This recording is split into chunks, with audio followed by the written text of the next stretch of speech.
파이어족들이 추구하는 4가지 원칙이 있습니다. 먼저 첫 번째는 자산관리 목표를 정하고 거기에 집중하는 겁니다. 파이어족들이 목표를 잡는 방법이 한 가지가 있습니다. 바로 25배 법칙이라는 건데요. 보통 경제적 자유가 가능한 것을 연간 생활비에 25배를 잡으면 가능하다. 파이어족들의 경우는 보통 이제 소득의 70% 정도를 저축을 하기 위해서 극도로 이제 근검 대력을 한다고 하는데요. 이제 일단은 합리적인 소비를 하기 위해서는 결국은 가장 좋은 방법은 선저축 후소비 전략입니다. 젊었을 때부터 높은 연봉을 받기 쉽지는 않잖아요. 네. 그러면은 이제 어느 정도 이제 한계가 있기 때문에 그런 부분을 극복하기 위해서는 부업을 통해서 소득을 늘리는 방법, 추가 소득을 올려서 나의 어떤 자산을 빨리 쌓아가는 것. 파이어족들은 이제 자산을 그대로 두지 않고 적극적으로 증식시키기 위한 노력을 계속 합니다. 수익률 0%로 그냥 두면 1억 원이지만 만약에 3%라면, 4%라면 분명히 1억 원은 계속 불어나게 되니까 운용을 해야 되죠. 네. 그렇죠? 안녕하세요. 금주머니 TV 경제적 자유로 가는 추월 차선입니다. 파이어족, 경제적 자유를 빨리 이루고 조기 은퇴하는 걸 목표로 삼는 사람들을 말하는데요. 실제로 이뤘다는 사람들도 계시고 목표로 하는 분들도 계실 겁니다. 이번 영상에서는요, 파이어족의 성공 방식과 그 함정에 대해서도 짚어보겠습니다. 오늘 김진웅 NH투자증권의 백세시대 연구소장님 모시고 얘기 나눠보겠습니다. 소장님 안녕하세요. 네, 안녕하십니까? 지난 영상에서요, 아무리 명품 가격이 오른다고 해도 이 샤테크, 무슨 테크, 리셀러 이런 재테크가 사실 장기적으로는 독이 될 수 있다, 함정이 될 수 있다, 이런 부분 다뤄봤는데요. 오늘은 이 파이어족에게서 배우는 자산관리 원칙을 소개해 주신다고요? 아, 예. 파이어족은 일단은 그 Financial Independence Retire Early라는 약자를 이제 따서 네. 만들어진 용어인데요. 30대 후반 또는 늦어도 40대 초반까지 이제 은퇴하는 것을 목표로 극단적으로 지출을 줄이고 그다음에 소득의 70%를 저축하면서 이제 은퇴 자산을 만들어가는 사람들을 지칭합니다. 근데 이제 원래 미국에서 온 말인데 2008년 글로벌 금융 위기 때 그 당시 미국의 젊은 고학력 고소득층을 중심으로 이제 유행했던 그 현상인데 최근에 이제 우리나라에서 코로나19 때 그 이제 유동성으로 인해서 장세가 이제 좋았잖아요. 네. 주식시장도 좋고 부동산도 좋고 네. 뭐 코인 가상자산도 가상자도 그렇죠. 좋고 이제 이런 상황에서 파이어족이 한동안 이제 유행을 했었습니다. 근데 최근에는 조금 잘 아시는 것처럼 이제 금융시장도 별로 안 좋고 네. 부동산 시장도 안 좋고 하다 보니까 약간 조금 주춤해지는 느낌은 있어요. 네. 네, 그래서 근데 어쨌든 이러한 파이족의 행태를 통해서 우리가 자산을 어떻게 만들어야 되는가는 분명히 배울 점이 있다. 네. 이런 부분들을 오늘 말씀드리려고 합니다. 네. 그 파이어족에게서 배울 수 있는 자산관리 방법이라면요. 네. 제가 접해본 바로는 지출을 아주 줄이면서 돈을 빨리 모으기 위해서 굉장히 이제 근검절약한다, 이런 거를 좀 봤던 것 같은데요. 네. 이거 외에도 있나요? 좀 소개해 주시죠. 일단 이제 크게 이제 파이어족들이 추구하는 4가지 원칙이 있습니다. 먼저 첫 번째는 자산관리 목표를 정하고 거기에 집중하는 겁니다. 파이어족은 이제 조기 은퇴를 위해서 이제 본인이 이제 목표로 한 적립할 자산을 정하고 그 액수를 이제 역산을 해서 얼마씩 모아야 되는지 어떤 수익률로 만들어 가야 되는지를 계산하는 거죠. 그럼 우리 이제 보통은 이제 살면서 여러 가지 목표를 정하잖아요. 뭐 주로 이제 많이 하는 것 중에 새해 하면은 이제 남자분들 이제 담배 피시는 분들은 금연, 뭐 여자분들은 뭐 다이어트 이런 목표 많이 정하시는데 자산도 사실은 목표를 딱 가지고 있는 게 굉장히 중요합니다. 왜냐하면은 내가 만약 어떠한 내 자산을 만들어야겠다는 목표를 가지고 있지 않은 경우에 예를 들면 이제 직장을 다니는 회사에서 보너스를 줬어요. 보너스를 줬는데 목표를 안 가지고 계신 분들은 이게 웬 공돈인가? 그렇지. 그러면서 내가 뭐 평소에 사고 싶었던 거 아니면 사고 싶었던 옷 뭐 이런 것들을 자꾸 생각하게 되는데 그런 자산 목표를 가지고 보시면 이거를 내가 내 그 자산 목표에 더하면 나의 목표 달성 기간이 줄어들겠다고 먼저 생각을 떠올리게 되는 거죠. 그렇기 때문에 목표를 항상 가져가는 것이 굉장히 중요하다. 의식적으로 내가 목표를 가지고 있는 것이 중요하다. 그리고 또 목표가 한번 달성이 되면 이게 달성이 됐으니까 또 다음 목표를 위해서 내가 한번 해봐야겠다. 이런 또 도전 의식이 생기거든요. 그렇군요. 그래서 성공의 목표를 가진 것만으로도 자산 관리에 굉장히 많은 도움이 된다. 이런 측면에서 첫 번째로는 그 자산 관리 목표를 정하고 집중해라. 이게 되겠습니다. 그럼 파이어족들은 목표를 어떻게 잡나요? 예, 이제 파이어족들이 목표를 잡는 방법이 한 가지가 있습니다. 바로 25배 법칙이라는 건데요. 이제 보통 경제적 자유가 가능한 것을 연간 생활비의 25배를 잡으면 가능하다 이런 계산에 나오는 건데 예를 들면 이제 1년 동안 내가 생활비를 4천만 원 쓴다. 그럼 이제 25로 곱하면 10억 원이 됩니다. 그러니까 25를 가정하는 이유는 이제 어떻게 보면 은퇴 이후의 기간을 생각을 한 건데 10억을 모아서 이제 그 10억을 운용을 할 거잖아요. 네. 이제 부동산이든 뭐 주식이든 금융자산이든 이렇게 운용을 하다 보면 대략 한 연에서 한 5에서 6% 정도의 수익은 날 거라고 이제 가정을 한 거죠. 네. 그리고 그 수익을 다 쓰지 않고 그 안에 4%만 정도 쓴다면 웬만해서는 그 자산 가치를 그 줄어들지 않으면서 유지하면서 이제 생활이 가능하다 이런 계산이 나와서 그 25배 법칙을 통해서 이제 본인이 원하는 목표를 잡곤 합니다. 그래서 뭐 우리나라 이제 그 당시의 파이어족들은 대략 아까 말씀드린 것처럼 중산층의 생활비 수준 대략 한 연간 4천만 원 정도 되거든요. 네. 중산층 생활 눈높이로 나는 이제 평생 동안 경제 자유를 누릴 거야라고 하시는 분들은 목표 자산은 이제 10억으로 잡는 거죠. 네. 뭐 금액을 만약에 키우는 분들은 그거보다 더 많이 모으시면 되는 거고 아니면 나는 검소하게 살 거야라고 하시는 분들은 그거보다 적게 모으면 사실은 25배 법칙에 따라서 이제 경제적 자유, 본인이 생각하는 수준의 경제적 자유가 가능한 거죠. 목표를 설정했으면 그거를 달성하려는 노력을 해야 되겠네요. 그 파이어족은 극도로 아껴서 돈을 모은다고 하는데 어느 정도 수준인가요? 근데 파이어족들의 경우는 보통 이제 소득의 70% 정도를 저축을 하기 위해서 극도로 이제 근검 절약을 한다고 하는데요. 근데 사실은 우리나라 30대 가구의 평균 소득에서의 지출을 제한 저축률이 한 34% 정도밖에 안 됩니다. 그렇기 때문에 지출을 더 줄이고 저축률을 2배 이상 가져가야 70% 정도 저축이 가능해지는 수치인 거죠. 근데 사실은 이제 소비 지출에서 보통 식료품, 뭐 이런 뭐 예를 들어서 주택 관리비 뭐 이런 것들을 거의 고정비 성격을 가지고 있기 때문에 이런 것들이 절반 이상을 차지하고 있어서 사실은 기존 소비를 절반 수준 줄이는 게 생각보다는 쉽지가 않습니다. 그래서 또 지나치게 이제 지출을 너무 하지 않겠다. 뭐 이렇게 생각을 하면 사실은 뭐 돈은 이제 쌓았을지 모르지만 삶의 질, 어떻게 보면 사회적 관계, 예를 들어서 네. 약간 요즘은 이제 친구들이랑 이제 후원해줄 것 그렇죠, 같아요. 예, 그런 부분들도 있고 기본적으로 이제 사회 관계를 하기 위해서 사회 활동을 하기 위해서 들어가는 비용들이 있는데 경조사비 안 내고 예, 그러면 너무 이렇게 소위 말해서 이제 자린고비처럼 너무 아끼다 네. 보면은 사람들과의 관계를 또 잃게 되는 경우도 있고 또 본인의 삶의 질도 어떻게 보면 굉장히 떨어질 수도 있고 그래서 사실은 이제 될 수 있으면 이제 합리적인 소비를 하셔라 이제 이렇게 조금 권장을 해드리고 있는데 이제 일단은 합리적인 소비를 하기 위해서는 결국은 가장 좋은 방법은 선저축 후소비 전략입니다. 일단 내가 먼저 저축액을 정하고 남은 소비 금액을 나의 그 소비 역량이라고 생각을 하는 거죠. 그러니까 뭐 사실은 먹는 것도 그렇고 입는 것도 그렇고 이런 것들이 사실은 우리 지금 경제 활동을 하면서 편차가 꽤 크잖아요. 그렇죠. 예, 그러면은 이제 먼저 내가 저축액을 정하고 그 소비할 수 있는 선에서 이제 예산을 짜가지고 계획적인 지출을 하다 보면 나름 그래도 그 전략이 통할 경우에는 이제 조금 더 저축액을 많이 늘릴 수 있는 저축률을 가져갈 수 있는 결과로 이어지겠죠.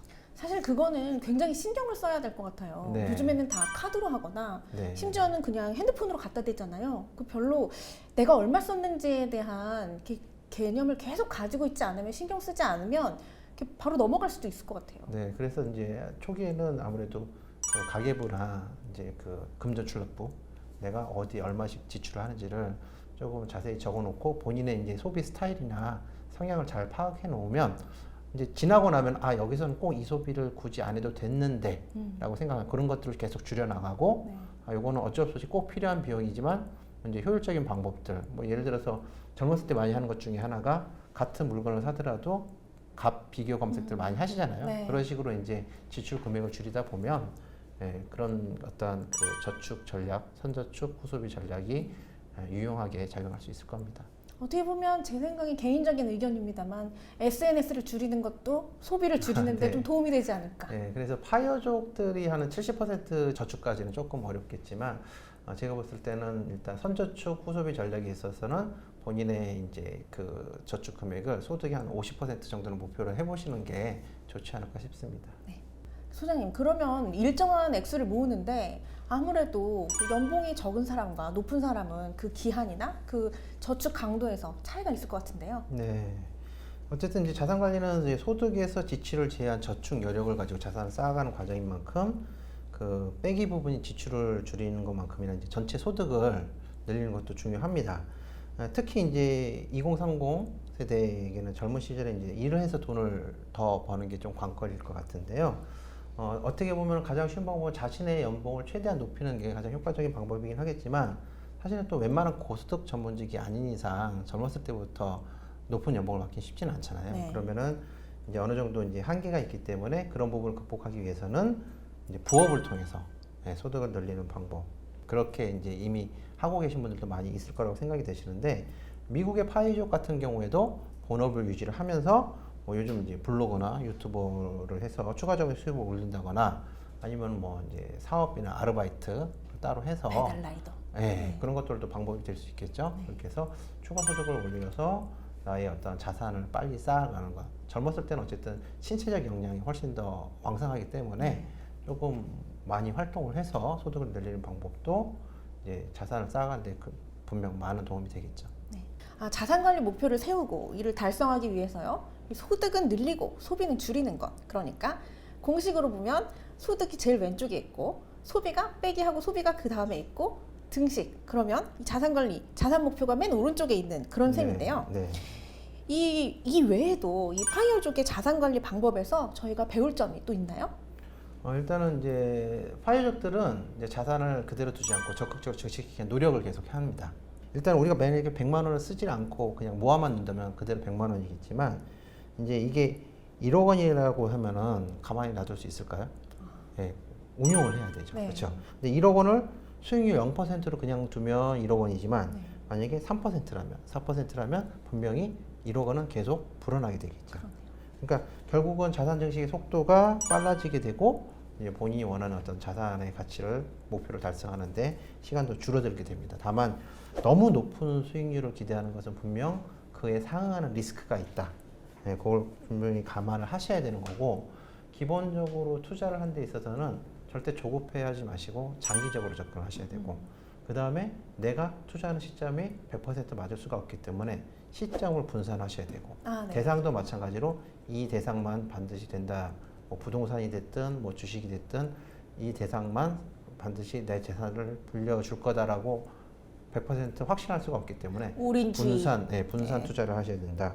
그리고 그러한 상황에서 이제 그런 장기 투자, 분산 투자 원칙을 지키면서 그럼에도 불구하고 분명히 자산의 어떤 변동성이 생기실 거예요. 네. 그럼 그런 변동성을 감내를 하시면서 관리를 하시다 보면 제 경험상으로는 굉장히 막 투자에 뛰어난 감각이 있으신 분이 아니라 할지라도 대략 연 한 7에서 10%의 수준의 수익률은 자산 수익률은 가능한 수준이다라고 보여지거든요. 그래서 그런 부분들을 감안하셔가지고 이제 투자를 활용하셔서 자산을 늘리는 좀 더 효율적으로 줄여 나가면 본인이 원하는 목표에 달성하실 수 있을 겁니다.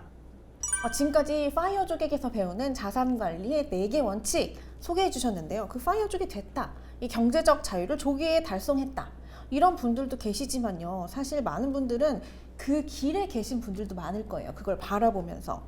이런 파이어족의 자산 관리 원칙, 과연 함정은 없는 걸까요? 일단은 파이어족들이 추구하는 이제 그 원칙들이 자산 관리 관점에서 분명 이제 도움이 되긴 하는데 기본적으로 이제 파이어족은 조기 은퇴를 꿈꾸는 거잖아요. 네. 근데 이제 조기 은퇴라고 하면 이제 보통 40세 언저리에서 은퇴를 이제 많이들 생각을 하시는데 소위 말해서 요즘 무슨 시대라고 그러죠? 100세 시대요. 100세 시대라고 그러잖아요. 네. 인생의 주기가 굉장히 길어졌거든요. 근데 그거를 생각했을 때 과연 40세에 은퇴를 하면 나는 50년 동안 정말 내가 하고 싶은 일만 해도 내 인생이 재미있을까? 한번 생각을 해보시면 곰곰이 생각을 해보시면은 꼭 그게 지금 하고 정답만은 싶은 일이 아닐 것 50년 것이다. 내내 하고 싶은 것이 예. 아닐 수도? 그렇죠. 예. 그러니까 사실은 보통 이제 우리가 막 어떤 직장이라는 어떤 그 기본적인 틀에 이렇게 밖에 있다 보면 이제 어떤 휴가라든가 이런 것들이 훨씬 더 달콤하게 느껴지는데 그게 직장이라는 어떤 구속이 있기 때문에 휴가가 주는 거지. 만약에 내가 직장이 없이 마냥 휴가를 즐길 수 있다라면 그것도 사실은 그렇게 재미있지만은 않을 것 같아요.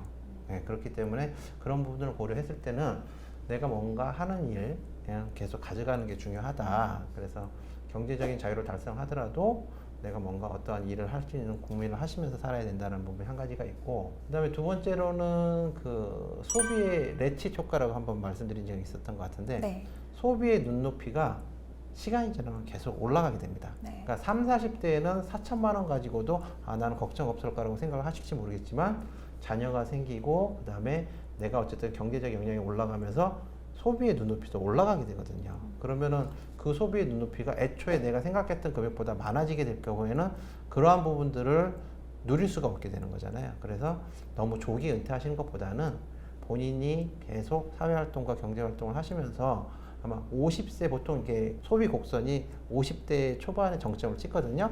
그때 수준에서의 안정된 은퇴를 할 수 있는 수준을 목표로 가신다면은 조금 더 그 합리적인 네. 은퇴 준비가 되고 합리적인 은퇴 전략이 되지 않을까 싶고요.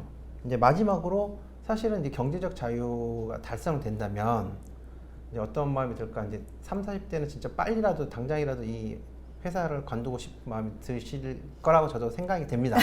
저 또한 그랬으니까요. 근데 막상 경제적 자유가 확보가 되면은 직장 생활의 스트레스가 현저하게 줄어듭니다. 그러니까 내가 직장 생활에 어떤 경제적 구속이 있어가지고 생활을 하게 되면은 그게 구속으로 느껴지지만 사실은 경제적 자유가 확보된 상황에서는 내가 내 몸을 활용을 해서 자본이 투입 없이 월급을 받을 수 있다. 이건 또한 굉장한 자산가치 효과가 있거든요. 그러니까 소위 말해서 요즘 그 시중금리가 4%라고 하더라도 발상의 전환이 되는군요. 1년에 만약에 4천만 원짜리 일자리라고 생각하면 내 몸값은 사실은 10억짜리인 거죠. 왜냐하면 4천만 원의 현금 흐름을 만들어내고 있으니까. 그렇군요. 내가 10억 자산, 직장을 관두면 내 내 10억을 자산이 포기하는 10억이야. 거예요. 그렇죠. 네. 그렇기 때문에 경제적 자유가 확보된다면 오히려 지금 하고 있는 직장 생활도 즐길 수 있는 마음으로 많이들 바뀌실 거다. 이 부분을 좀 짚어드리고 싶었습니다. 지금까지 파이어족의 자산관리 원칙 4가지 그리고 파이어족이 빠지기 쉬운 함정 3가지를 짚어봤습니다. 이 자산관리에 있어서 파이어족의 전략을 우리는 본받되 섣불리 조기 은퇴를 하기보다는 미래에 어떤 걸 하게 될지 일단 자산을 굴리면서 천천히 생각해보는 것도 좋을 것 같습니다. 지금까지 경제적 자유로 가는 추월 차선이었습니다. 저희는 여러분의 자산관리, 재무상담 신청을 기다립니다. 어떻게 소비와 지출 관리를 해야 할지, 자산을 어떻게 모을 수 있을지 모르시겠다면 저희가 솔루션을 찾아드립니다. 자세한 내용은 영상 댓글을 확인해주세요. 그럼 저희는 다음 영상에서 또 유익한 내용으로 찾아뵙겠습니다. 감사합니다. 소연 말씀 감사합니다. 네, 감사합니다.